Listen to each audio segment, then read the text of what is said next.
bana Kin, bana Dar es Salaam, bana Poto, bana Mokili Mobimba, Cité AC Moko, Afrique Info avec Frank Stemai, Kiandankala, twende X-Bass, Marandura, Frank Stemai. Maman Nangaye, promotion, bonne année et Cannes 2017. Ayuna, la box Orao Télécom avec Wi-Fi, pour recevoir plus de 200 chaînes dans la télévision à Bino.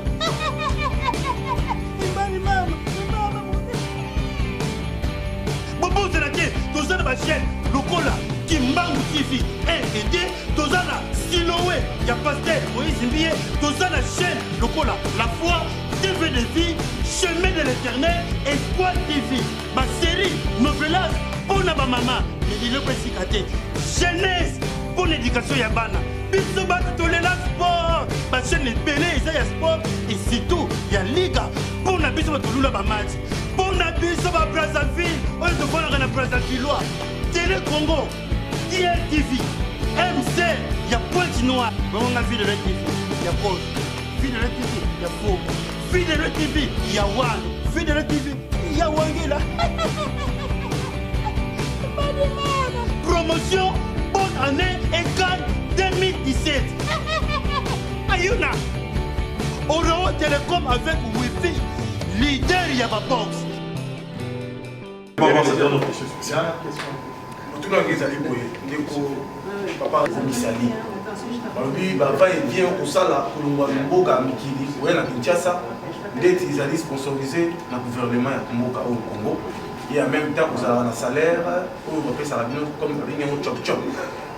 Et à la fin du mois, en tant que diaspora, vous avez un paquet de bino, vous appelez ça pour organiser une conférence, une marche, comme un informateur, pour nous dire qu'il y a des choses qui sont Je vais te répondre simplement par une seule chose, mon frère. Voilà. Malheureusement, dans ce pays, ça doit devenir une habitude. Lorsqu'on s'exprime sur la place publique et qu'on apporte, qu'on dit des choses d'une gravité comme la tienne, on doit y apporter des preuves. Si moi je te demande, tu tiens cette information, tu ne peux pas rencontrer, si aujourd'hui tu étais en face je ne vais pas dire son nom, si tu étais en face du président Kabila, tu ne vas pas lui poser la question s'il est congolais, s'il est rwandais.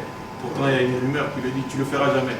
Donc là, lorsque tu es en face de Rex Kazadi, ne lui pose pas des questions, des choses sur les rumeurs ou les on-dit. Si tu as des preuves, si tu as des choses solides, tu es un journaliste.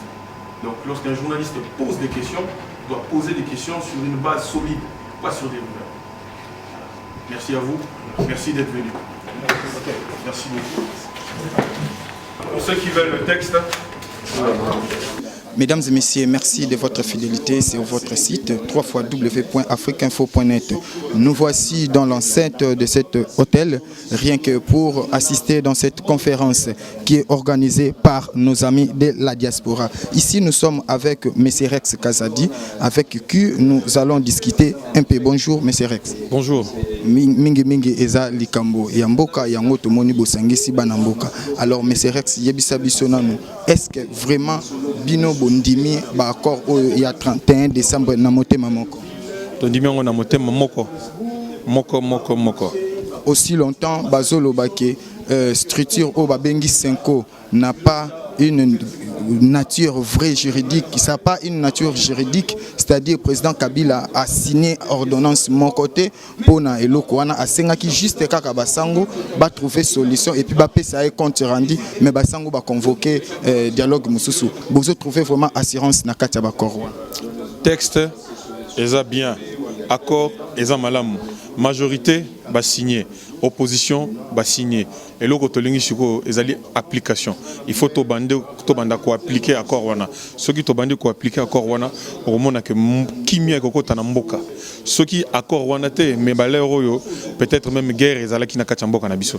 Donc yango on a toujours insisté pour que accord wana ezala appliqué. Bato batika la kosala makele la gauche à droite ba appliquer accord wana. Makamunyo so lobami na kacha papier wana oyo bango tout ba signer.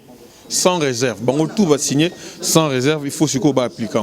yango wana siko tozo pousse yango il faut bayeba ke baza pe soutenu diaspora pe aza pour cet accord wana il faut qu'accord wana kende liboso yango wana tozali ya lelo boye tokoka koloba vraiment bino ndenge boye awa boza vraiment na posa kaka ya tenir ya ba élection et non partage ya gâteau ndenge bato nyonso basolobi ba responsabilité tokoki soki baza bapesi biso possibilité ya kozwa ba responsabilité na kati ya mboka na biso torbo ya pona nini parce que lingi koloba ke bapesi biso possibilité to servir mboka na biso et to lakisa peut-être congolais moi ba idée mettre en pratique ba idée autoza nango pour le peuple to refuser te mais objectif est liboso o to bundela ezalaki ke mboko ezala pesé to éviter guerre lokola Kabila Kabange lelo a décidé que akotika la lisusu te na pouvoir ezali lokomoko ya malamu c'est l'un des premiers donc tous ont encouragé na sens wana to gende liboso et que tous ala na ba élection na fin d'année oyo apaisé, libre et démocratique.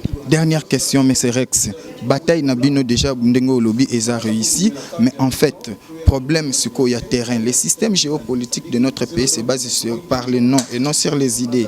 Tant que vous avez une élection, M. Rex, vous assure que vous pesez du sous-sous, vous avez pesé avant l'élection. Oh mon, surprise. Donc c'est la surprise vraiment surprise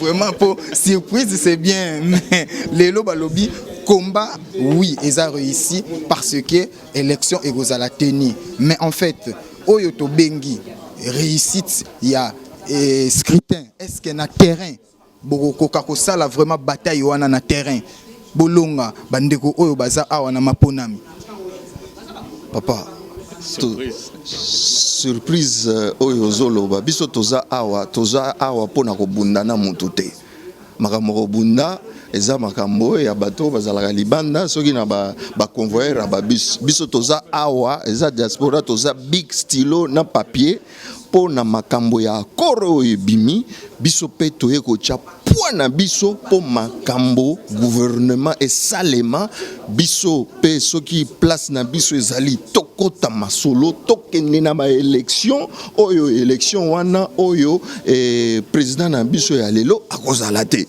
yango wana toza awa toza sur le terrain ça fait des années donc kobunda to kobunda eza kobunda ya stylo eza kobunda ya mutu kobunda ya makofu lisusu eza te. Bonjour Madame Paulette. Bonjour. Oui, outi ko assister vraiment à la conférence ya bande kona biso ba diaspora et oyoki ba point de vue na bango mais biso lokola toyebi ke oza analyste politique to lingaki pe toyeba point de vue na yo par rapport ya makambo oyo ezo leka. Est-ce que il y a des accords entre accords il y a le 18 octobre na accord il y a 31 décembre? Bon, moi, des accords, ils ont complété. Oui, ils ont accord il y a les 18, pas complété l'accord il y a les 31, koluka inclusivité. Donc inclusivité koluka bato mingi bazala bato nyonso te mais ba délégué à bato nyonso bazala pour batia linzaka po mboke to meka ko décrisper moi situation moi ça vraiment moi tendu au moni les 31 ndenge bato mité mezaki likolo tango senko est signé ici bato ke ba signé mon ki bato ndenge moté mekiti bato ba fêter réveillon moi malamu le premier l'équipe malamu donc bato wana posaka ka ya paix ba politique wana ba luka kaka ba intérêt na bango te mais ba luka na intérêt ya population batala na nous passi ya population kaka Kinshasa te izana surtout na bamboka na intérêt biso tozotala ka mingi Kinshasa bokende na bamboka neti lobi na moni ndenge mwasi moko aza kokufa en direct na Bukavu.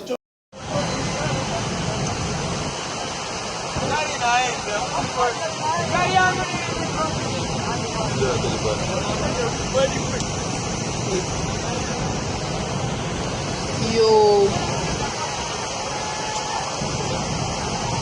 Pwede mo lang kumuto. Naenda.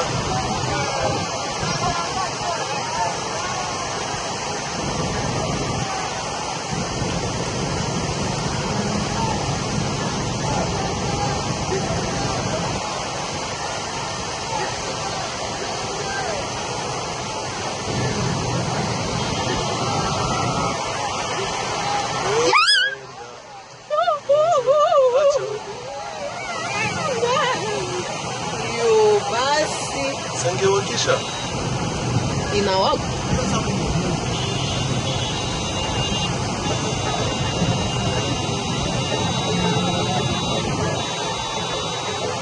Ungewake ingetembea wazi.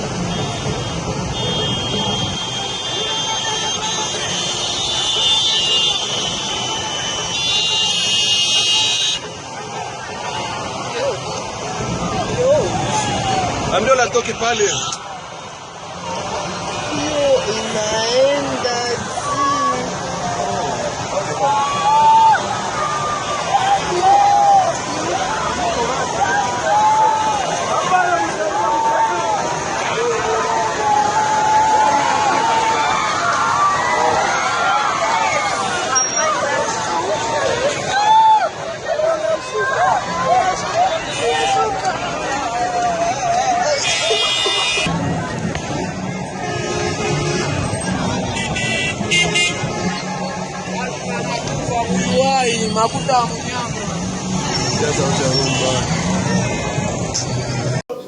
na inondation na rond-point moko na ville ya Bukavu mai tellement eleki ke motuka azokufa boye bato moyen ba aider ezali te mwasi akufi une avocate.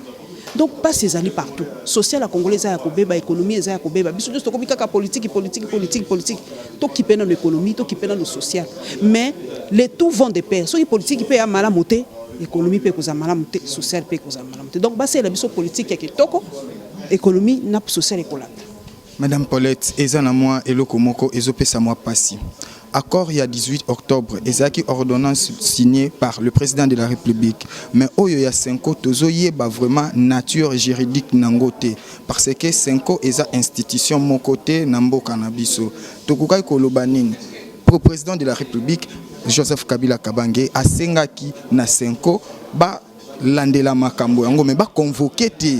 Mais quand moi lelo et même biso na deuxième accord est-ce que kokoko pesa biso nature juridique il y a 5 ans lokola yé moko chef de l'état déjà pesa ki bango presque autorisation yé moko za autorité morale ali président ali institution il y a les bosso et salemaki par ordonnance mais oh et salemé par ordonnance te pona biloko na RDC zamboka c'est pas n'importe quel pays l'essentiel est que solution ils alla trouver et ça va trouver ka solution ba ça ba congolais ba trouver ka solution on est zaka ba piège ba mbilinga ngande bato bazoloba te que ba piège ezali mais ba lukaka ka façon ba sortir population na pasi wana nyo c'est en tout cas population za na posa ko yeba te na la tindaki na population za na posa la mkina tongo asombili panaya za transport ne makamuna ba bon sa politique na bango ya likolo batika politique politicienne ba sa politique pona bolama ya batongo. Lelo bandeko o basangisi biso eza bandeko o ba vivara na étranger mais bandeko yango yo moko oyebi comportement na bango vis-à-vis ya bandeko na biso misusu entre autres ba musiciens entre autres bato bazo exercer musala ya politique lelo na mboka est-ce que lelo okozala na maliloba na bandeko o bazo meka ko comprendre oyo zo salema lelo na mboka te oyo bazo zwa toujours pessimisme ba ocha liboso okoloba na bango nini oko rassurer bango nini est-ce que le peuple congolais a sali avancer il y a une avancée ezali toza quand même bazo baté toi peuple mo makasi bataki ezali pe makasi plus bataki za makasi plus ba congolais ba koluka moyen ko sortir autour pour la musique na poto je crois en tout cas et avec qui combat pour na ko juger bato il faut toujours koluka cause pour na nini bato bakoma ki wana. Mais loko bakoluka cause il faut qu'un dialogue il faut ba congolais ba vendre ensemble ba luka ba mesure pour na société pour musique ya li domaine moko munene culture musique ya domaine moko munene ezali patrimoine ya Congo lelo musique ezongi moi moke sima pour ba concert réalité ba na moi pas à se déplacer tout ça ba luka ba vendre ensemble ba luka ba voisin moyen pour na ko sortir et je crois que ce ka ba tu ba vendre autour d'une table solution mon na kaka solution comme on a problème ya ligne éditoriale ya organe na yo ezwaka mo batumitu lelo ukako ebisa biso tendance na yo ngala za na tendance ngala za li journaliste ngane na lobara journaliste au service de la vérité ngana ko nazali soki na moni ndenge na uti koloba soki nzete wana eza vert soki eza pembe donc ngala za na ligne éditoriale te ngala za journaliste na ko servir jamais de marche pe na politique. Dans la communication, il y a homme politique mon côté. Nga musa na ngiza ko tuna la question na tuni question ya pesinga yalo.